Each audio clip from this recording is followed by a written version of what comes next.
Welcome back to my channel, folks. Let's talk a little bit about headlamps and outdoors lights.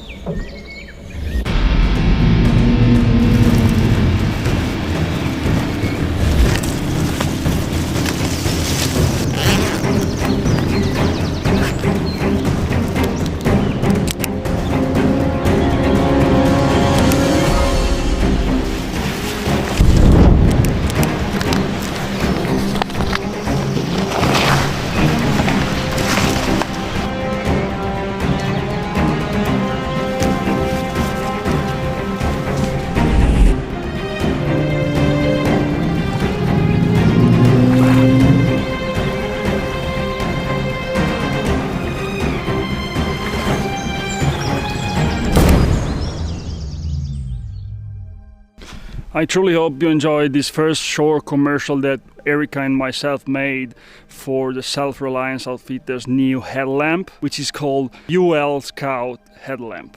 I want to show you that product. I will compare it to other that I used in the past, and sometimes I'm still using, so stay tuned.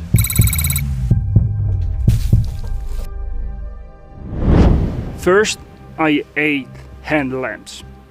I think they are not very helpful. I always love to keep my hands free. In nature or in an urban environment, my hands needs to stay free for the next task. So I only choose hand lamps. We are actually talking about a very huge world of any kind of hand lamps, hand lights, everything, magnetic, rechargeable, disposable. It's really hard to choose. In my experience, partially depend on you. Depend on how much do you want to spend, how many things you want to keep under control, depending on the type of battery, the type of hand lamp. It's a big world. I really enjoy testing this light because, as you can see, it's pretty small. It comes with a hard case that you can keep in your pocket, and it doesn't take much space.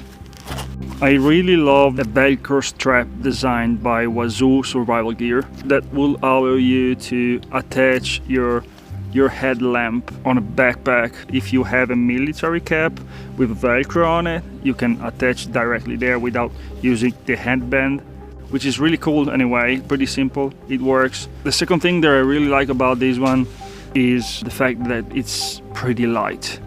I can forget it in my pockets. Most of my headlamps are big and really heavy.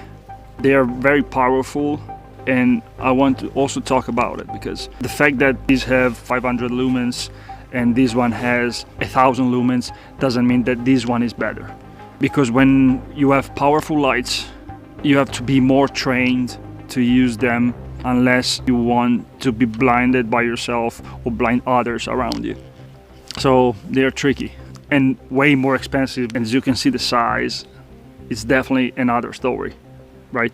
That's why I love red lights and green lights for night activities, such as being around the camp, exploring during night, looking for maybe animals tracks, animals in general, for photography or for just recreational purposes.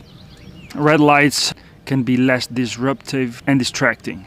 When you explore during the night, red lights and green lights create less light pollution. Another reason is that when transitioning from darkness to light, human eyes adjust faster to red light than the white light. Even professional first responders use red lights. They help preserve night vision and decrease the overall light signature in low light. You also have a better peripheral vision. Last but not least, you make happier wildlife. White lights are pretty disturbing. And wait, white lights attract more insects, more bugs during the night compared to red lights. I'm sure happened to you to see a bug flying directly towards your light. It happens quite less with a red light or a green light. So just think on that and let me know if you already experienced something like this. Let me know in a comment, okay? These headlamps are, yes, they are pretty powerful, but they are very heavy. When you carry it for a long period of time, you start feeling it. It's good to have more power, but power needs power, which means you have to rely on more powerful batteries, and powerful batteries most of the time cost a fortune. I'll show you. This Fenix HM70R, which is really good, it does have red light, uses 21700 batteries. They are pretty huge, and this definitely makes the headlamp pretty heavy, and they're also very expensive. In my country, you can buy them for 20 to 35 euros each one. Even for today's trip, you at least need 2 of these, and if you have planned a 10 days trip, 15 days trip, you will need more of these. Something that I always suggest to do is carry a solar panel and some power banks, at least a couple of power banks. I usually carry these Anchors power banks. They work very well. I never had any issue with it. I'm sure there's something better, but for the price I really like these.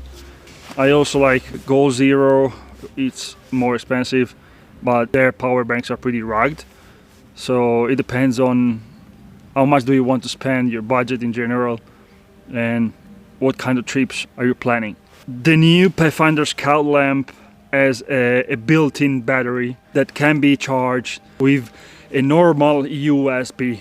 I know that some people doesn't like USB. USB-C is becoming more standard these days, but it charges pretty quickly, so for me it's not an issue, and I always have an USB cable in the cable pockets that I keep in my photography gear, so it doesn't matter to me. And for the price, for the size of that, I can't complain. What do you think? As already told you, it depends on what's your budget and how much do you need these kind of devices, because they can be very expensive. For instance, this HM70R costs around 110 euros. Pathfinder headlamp is sold for I think $34. You already have a 21700 included in the pack, but you will need more, so you will add $20, 25 euros or dollars, I don't know where you live, for having more batteries. Plus you will need more powerful power banks to recharge them, and more powerful solar panels to recharge those power banks in cycle, and those batteries too. So you will have more electronics, and I already have a lot of electronics because I have cameras, drones, etc. So for me it's really important to choose carefully every piece of kit I put in my backpack, because it takes few seconds to make your backpack too heavy and make your travel less enjoyable. Just think on that. With this headlamp, I know that some people doesn't like built-in batteries, but that means you won't need to buy more batteries. One power bank will be enough to enjoy some days in the forest or in the mountains. It does have red light and green light, so I don't want to tell you which is the best for you. You only know which one is the best. I just wanted to share my thoughts about what I tend to process in my mind when I have to carefully choose my next piece of kit.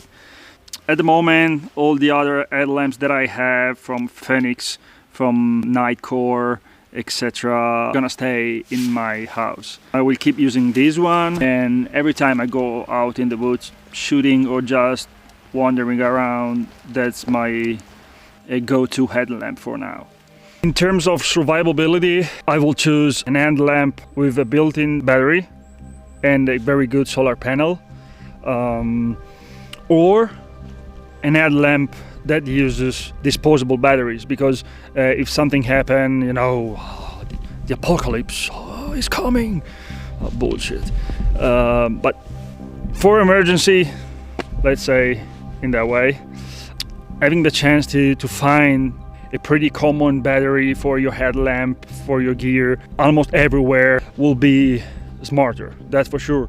Maybe AAA, AA batteries are common everywhere in this world, so using the 18650 batteries or the 21700, yeah, it's cool. They're very powerful, but I don't know, there's another side of the coin. So what do you think? What kind of batteries you would like to go for, thinking about a survival scenario? Let me know. I truly hope you enjoyed the video. I will leave you guys with the second commercial made with Self-Reliant Outfitters, made by Erika and myself. It's a walkthrough video where you will understand more all the headlamp feature from SRO. So I truly hope you enjoy it. See you next time.